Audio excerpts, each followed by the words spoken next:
தமிழ்நாடு பாஜக மாநில தலைவராக சுமார் 3 ஆண்டுகள் அண்ணாமலை இருந்தார். அண்மையில் அவர் தனது பதவியை விட்டு விலகினார். மேலும் அதனைத் தொடர்ந்து பாஜக மாநில தலைவராக நயினார் நாகேந்திரன் எம்எல்ஏ நியமிக்கப்பட்டார். எனினும் பொது நிகழ்ச்சிகளிலோ பேட்டிகளிலோ அண்ணாமலையின் பேச்சு முன்னிலைப்படுத்தப்படுகிறது. நயினார் நாகேந்திரனை காட்டிலும் அண்ணாமலை தான் பாஜகவின் முகமாக உள்ளார். அண்மை காலங்களில் அண்ணாமலை மனவிரக்தியில் இருந்ததாக கமலாலய வட்டாரங்கள் தெரிவித்துள்ளன.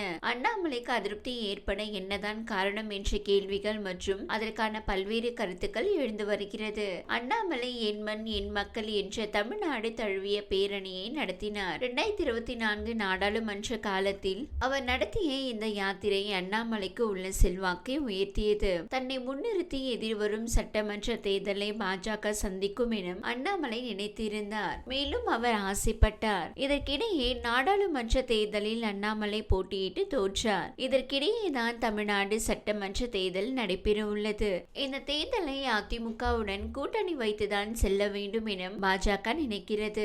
ஆனால் அதற்கு அண்ணாமலையின் செயல்பாடுகள் ஒத்து போகாது என பாஜகவினர் பலரும் கூறி வருகின்றனர். மேலும் அண்ணாமலையின் கருத்துக்கு எதிராக மூத்த பாஜக நிர்வாகிகள் கருத்து தெரிவித்தும் கண்டித்தும் வந்தனர். மேலும் அண்ணாமலைக்கு எதிராக டெல்லி தலைமைக்கு ரகசிய ரிப்போர்ட் அனுப்பியதாகவும் கூறப்படுகிறது.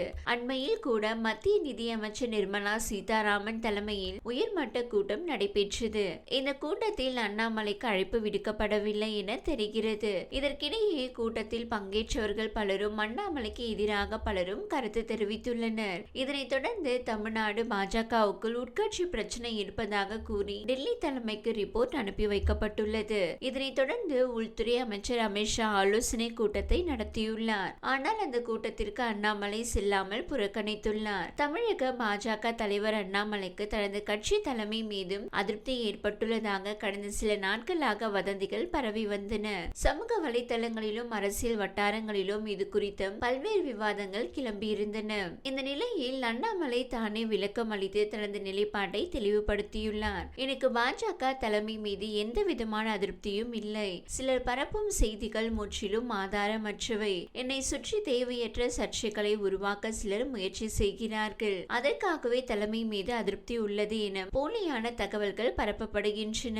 ஆனால் அது முற்றிலும் தவறு. நான் கட்சி தலைமை மீது முழு நம்பிக்கையுடனும் உறுதிப்பாட்டுடனும் உள்ளேன் என்று தெரிவித்தார். மேலும் வர இருக்கும் சட்டமன்ற தேர்தலை பற்றியும் அண்ணாமலை தனது கருத்துக்களை பகிர்ந்துள்ளார். நடிகர் விஜய் அரசியலுக்கு வந்துள்ள நிலையில் அவர் ஒரு தாக்கத்தை ஏற்படுத்துவார் என்பது உறுதி. ஆனால் தாக்கத்தை ஏற்படுத்துவார் என்பது வேறு, அவர் வெற்றி பெறுவார் என்பது வேறு. அரசியல் சூழலில் ஒருவரின் புகழ் தாக்கத்தை ஏற்படுத்தலாம். ஆனால் அந்த தேர்தலில் வெற்றி பெற பல காரணிகள் அவசியமாகின்றன என்றார். அதே போல் அண்மையில் தேசிய ஜனநாயக கூட்டணியில் இருந்து விலகியுள்ள டிடிவி தினகரன் குறித்து அவர் தினகரன் தனது முடிவை மறுபரிசீலனை செய்ய வேண்டும், எந்த சீட்டும் வேண்டாம் என்று கூறி கூட்டணியில் சேர்ந்தவர் தினகரன். ஆனால் தற்போது கூட்டணியை விட்டு விலகி இருப்பது சரியானது அல்ல.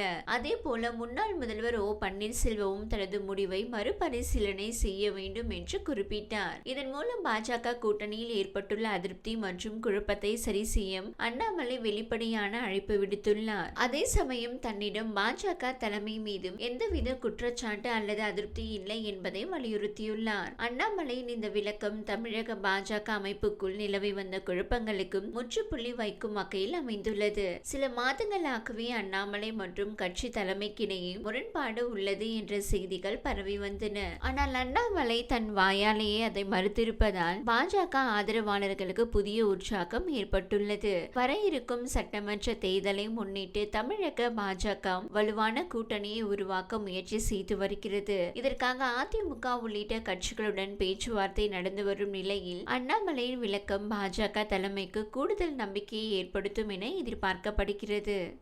இந்த வீடியோ உங்களுக்கு பிடித்திருந்தால் லைக் செய்யுங்க. மேலும் இதுபோல் வீடியோ தொடர்ந்து பார்க்க நம்ம ஒரு சேனலை சப்ஸ்கிரைப் மற்றும் ஃபாலோ செய்யுங்க.